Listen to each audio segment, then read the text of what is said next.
Да, слушнав за тие обвинувања дека наводно ќе сме им оставиле празен буџет, имено вистината е сосема различна од тоа.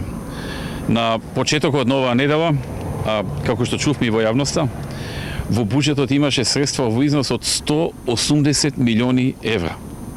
180 милиони евра има на салдото на буџетот. Од нив сега, откако Уставниот суд донесе одлука, ќе одат дел за земјоделски субвенции, околу 50 на милиони евра. Така што оставаме огромни средства на новото мнозинство, кое што денови ја преговара владата, за разлика од 2006, кога влеговме во владата имаше само 3 милиони евра и десетици подготвени извршувања на добиени тужби од други компании, кои што со месеци чекале кога ќе влезе новата влада, тогаш да ги активираат.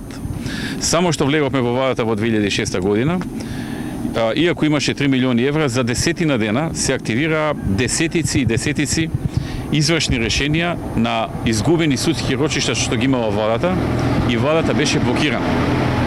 Тоа е СДСМ, а ова денес е ВМРО ДПМН.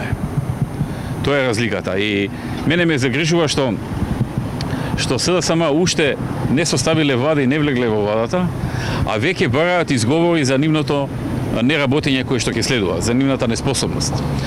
Значи уште од сега почнуваат со лажни вести. Што ли ќе остане кога ќе влезат во владата, какви или не се лажни вести ќе слушаме секој ден, за да имаат алиби за тоа што немаат никаква сериозна програма и план што ќе работат. И уште една информација да спомнам дека досега буџетскиот дефицит годинава е само околу 1%, што е еден од најниските буџетски дефицити во историјата на Македонија.